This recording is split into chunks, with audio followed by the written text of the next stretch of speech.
دوستو آج وہی زندہ ہے، بار بار یہ جملہ بول رہا ہے، وہ لوگ زندہ ہیں کہ جنہوں نے امام کے لیے زندگی دی۔ اب میں آپ کو دوسری مثال سیریا کی دیتا ہوں۔ مولا ہم سب کو بیوی کی زیارت نصیب کرے انشاءاللہ۔ سیریا میں شہزادی زینب سلام اللہ علیہ کے روضے سے 150 کلومیٹر یا 150 میل کے اوپر ایک بہت بڑا روضہ ہے۔ کوئی امامزادے کا روضہ نہیں، کوئی امامزادے کا روضہ نہیں، غلام علی کا روضہ ہے، ایک ایسے غلام کا، ایک ایسے امام کے چاہنے والے کا جیسا ہم چاہتے ہیں مولا کو۔ لیکن ہم جو چاہتے ہیں مولا کو وہ زبان سے چاہتے ہیں۔ اس بندے نے کام کیا، اور یہ پیریڈ ہے کربلا سے پہلے کا، یزید کے باپ کا زمانہ تھا، یزید کے باپ کا زمانہ تھا۔ اس زمانے میں یہ امام علی کا شیعہ، غور سے سنو، اسی پہ میں مجلس میں ختم کر دوں گا۔ ان کا نام ہے حجر ابن عدی، حجر ابن عدی۔ ان کی زیارت بہت بڑی زیارت ہے، اتنی دعائیں قبول ہوتی ہیں وہاں۔ یہاں پہ ایک جملہ ہے شہزادی زینب سلام اللہ علیہ، بیوی کہتی ہے جو میری زیارت کو آئے اور میرے بابا کے اس چاہنے والے کی زیارت نہ کرے تو اس نے مجھ پہ جفا کیا۔ جیسا اللہ کا رسول کہتے سرکار صلی اللہ علیہ وآلہ وسلم،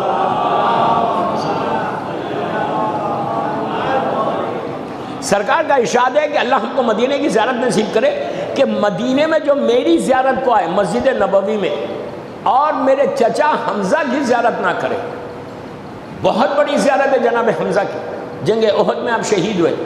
لازم جبھی بھی مدینہ جانے کا موقع ملے انشاءاللہ ہم سب کو جلد سے جلد ہم جناب حمزہ کی زیارت ضرور کرنا۔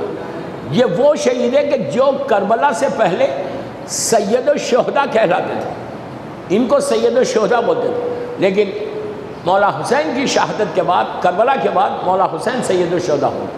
جناب حمزہ کے لیے بھی رسول نے کہا کہ جو میری زیارت کرے اور میرے چچا کی زیارت نہ کرے اس نے مجھ پہ جفا کیا۔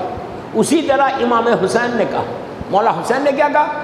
جو میری زیارت کرے، اللہ مولا حسین کی زیارت نصیب کرے انشاءاللہ، جو میری زیارت کرے اور حر کی زیارت نہ کرے۔ اس لیے کہ جناب حر جو ہے 9 کلومیٹر یا 10 کلومیٹر دور ہے مولا حسین سے، جو زیارت کرے ہوئے وہ جانتے ہیں، تو ان کی زیارت بھی بالکل الگ ہے۔ انشاءاللہ کل بتاؤں گا جناب حر کے بارے میں۔ تو یہ ساری چیزیں میں بی بی زینب نے حجر ابن عدی کے لیے کہا، اللہ جلد سے جلد سیریا جانا نصیب کرے۔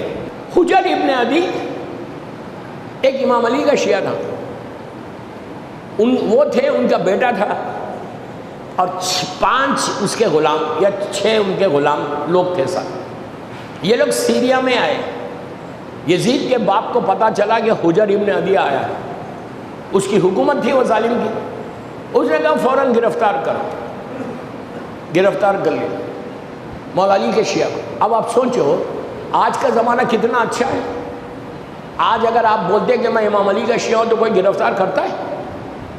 کوئی آپ کے بچوں کو مارتا ہے؟ کچھ نہیں ہے نا۔ شکر ادا کرو اللہ کا کہ اللہ نے ایسے پیریڈ میں ہم کو پیدا کیا، اس کے بعد بھی ہم کچھ نہیں کر رہے، we are not doing anything. آپ سوچو ایسے پیریڈ میں، اس زمانے میں اگر خالی تم یہ بولتے کہ تم شیعان علی ہو، تمہارے دل میں علی کی محبت ہے، تم حسن اور حسین سے محبت کرتے ہو، تم کو پکڑیں گے، گرفتار کر دیں گے، جیل میں ڈال دیں گے، کوئی پوچھنے والا بھی نہیں۔ دوسری چیز، اپنے بچوں کے نام علی اور حسن حسین نہیں رکھ سکتے تھے، پتہ ہے آپ کو، بچوں کے نام۔ ایسے زمانے سے شیعت ہو کے یہاں آئی۔ یہ ان لوگوں کا کنٹریبیوشن ہے، ان لوگوں کا حصہ ہے کہ جنہوں نے کام کر کے آج ہم کو شیعت بالکل پلیٹ میں رکھ کے دے دی۔ ہم کو جو شیعت ملی وہ گرانٹیڈ ہے، ہم نے کچھ نہیں کیا، we didn't do anything۔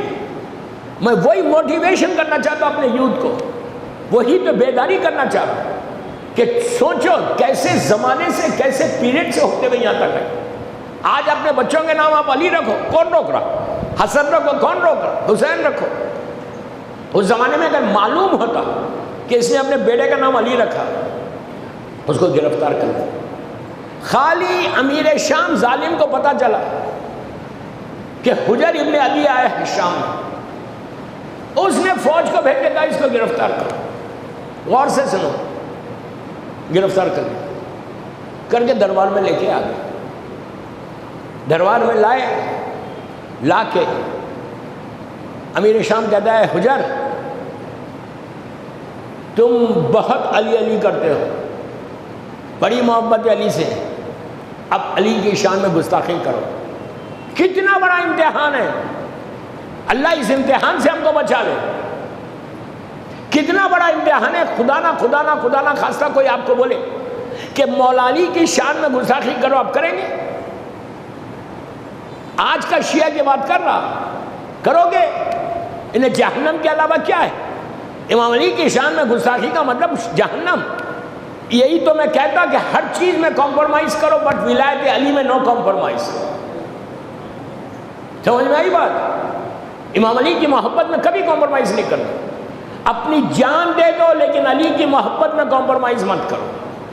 بچوں کو مضبوط کرو، اولاد کو مضبوط کرو۔ امام علی کی یہ محرم بہترین مہینہ ہے، لوگوں کو بتاؤ، اپنی اولاد کو بتاؤ کہ یہ وہ مہینہ ہے کہ جس میں علی کی اولاد نے اسلام کو بچا لیا۔ اس نے کہا کہ علی کی شان میں گستاخی کرو، حجر نے کہا میں نہیں کرتا۔ اس نے کہا کہ پلیز غور سے سنو، اگر نہیں کرو گے تو میں تم کو زندہ دفن کر دوں گا۔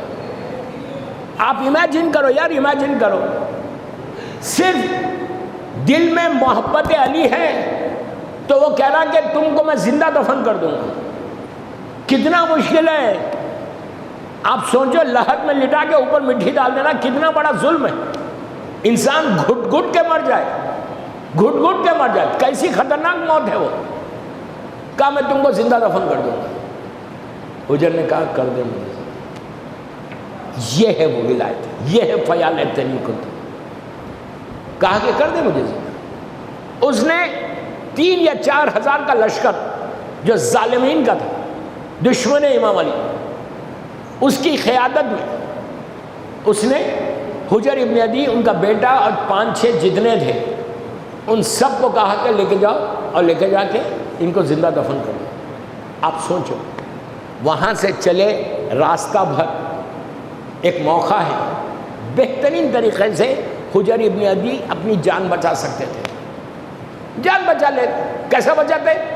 خالی ایک جملہ مولا کے خلاف بولنا تھا، ایک جملہ بولنا تھا مولا کے خلاف، امام علی کے خلاف ایک جملہ بولتے تو حجر کی جان بچ جاتی۔ لیکن حجر نے یہ برداشت کر لیا کہ میں زندہ دفن ہو جاؤں گا لیکن میری زبان پہ علی کے خلاف ایک جملہ نہیں آئے گا۔ کیا سن رہے یار؟ سمجھ لے میری بات، کتنا ڈیفیکلٹ ہے، کتنا سخت امتحان ہے، کتنا سخت امتحان ہے۔ اس نے کہا ٹھیک ہے، راستے بھر لے کر گئے۔ آج جہاں حجر ابن عدی کا مزار ہے سیریا میں، بہت خوبصورت مزار ہے، بڑی دعائیں قبول ہوتی ہیں، تو وہاں لے کے گئے، لے کے جا کے امیر شام کے یزید کے باپ کے جو فوجی تھے ان لوگوں سے کہا، ان لوگوں سے کہا حجر سے کہ اپنے ہاتھ سے خبر کو کھولو۔ اپنے ہاتھ سے ڈگ کیا، بڑی خبر بنے۔ کہا کہ اب اس کے اندر اتر جاؤ، میں بڑی آسانی سے پڑھ رہا، آپ آسانی سے سن رہے۔ اس نے کہا اس کے اندر اتر جاؤ۔ حجر ابن عدی بیٹا سارے کے ساتھی نیچے اتر گئے، اور امیر شام کے لوگوں نے مٹی ڈالنا شروع کیا۔ میری طرف دیکھو، یہاں تک ان لوگوں کے جسم چھپ گئے مٹی میں۔ اب وہ سردار پکار کے کہتا ہے کہ حجر ابھی بھی موقع ہے، تم ایک جملہ بول دو علی کے شان میں خلاف، ابھی بھی جان بچ جائے گی تمہاری، ورنہ موت آ جائے گی۔ آپ خود دیکھو، اپنی آنکھوں سے موت دیکھ رہے، اپنی آنکھوں سے موت دیکھ رہے، زندہ دفن ہونا ہے، خالی مولا کے خلاف بولنا ہے اور باہر آ جانا ہے۔ پوری زندگی پڑی ہوئی ہے۔ حجر کوئی بوڑھا آدمی نہیں تھا، جوان آدمی تھا، کوئی ایسا سینئر سٹیزن 70 80 90 برس کے نہیں تھے، بلکہ جوانی بھی۔ علی والا کبھی بوڑھا ہوتا بھی نہیں، ہوتا ہے، ہو سکتا ممبئی میں ہو جائے۔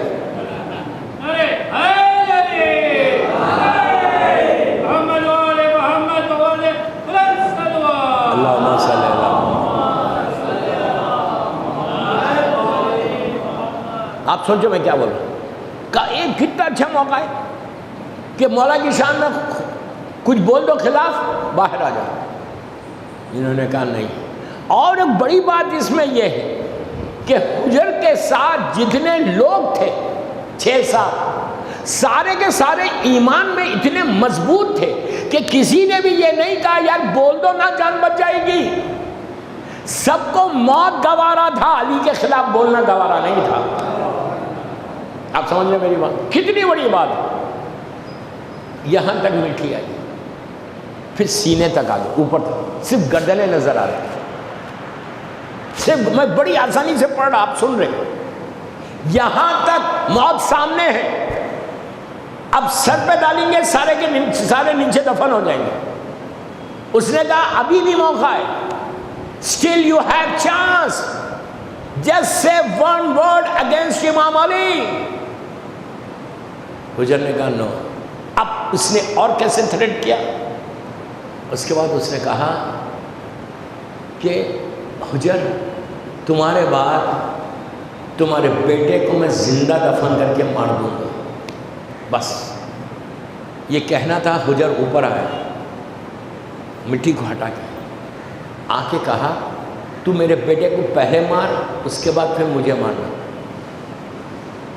تو جو کمانڈر تھا ظالم، اس نے کہا تم اپنے بیٹے جوان بیٹے کو مرتے دیکھو گے؟ انہوں نے کہا ہاں میں دیکھوں گا۔ کہا نہیں، کیسا دیکھو گے؟ جوان بیٹا تمہارے سامنے تڑپ تڑپ کے مر جائے گا، تم کیسے باپ ہو؟ اس نے کہا میں اسی لیے بول رہا۔ اب دیکھو حجر ابن عدی کا ایمان کیا تھا، کہا میں اسی لیے بول رہا کہ میرے بعد میری موت کو دیکھ کے کہیں میرا بیٹا امیر شام کی اطاعت میں نہ چلا جائے۔ دوستو نسل کی حفاظت یہ ہوتی ہے، جنریشن کا پروٹیکشن یہ ہم سب کی ذمہ داری ہے۔ کیسی نسل کی واقعہ، پہلے اس کو مارو پھر مجھے مارنا۔ آج میں واقعے کو کمپلیٹ کر رہا ہوں۔ آج حجر ابن عدی زندہ دفن ہو گئے، لحد بن گئی، لیکن آج سیریا میں جا کے پوچھو وہ امیر شام کہاں ہے؟ آج یزید کے باپ کا، یزید کے نام اس کے باپ کا پتہ نہیں ہے کہ کہاں ہے، لیکن آج جس کو زندہ دفن کر دیا تھا علی والے کو، آج اس کا مزار ہے، لیکن امیر شام نے جس نے کیا تھا وہ مٹ گیا۔ آپ نے غور کیا؟ اگر تم کام کرو گے امام علی کے لیے، فیا لیتنی کنتم معکم فافوز معکم، کام کرو گے تو ہمیشہ یہ امام حسین اور سارے معصومین، میرے جملے غور سے سنو، معصومین اتنے کریم ہیں کہ اگر تم ذرا بھی کام کرو گے تو اپنے نام کے ساتھ تمہارے نام کو باقی رکھیں۔ صلوات پڑھیں محمد و آل محمد۔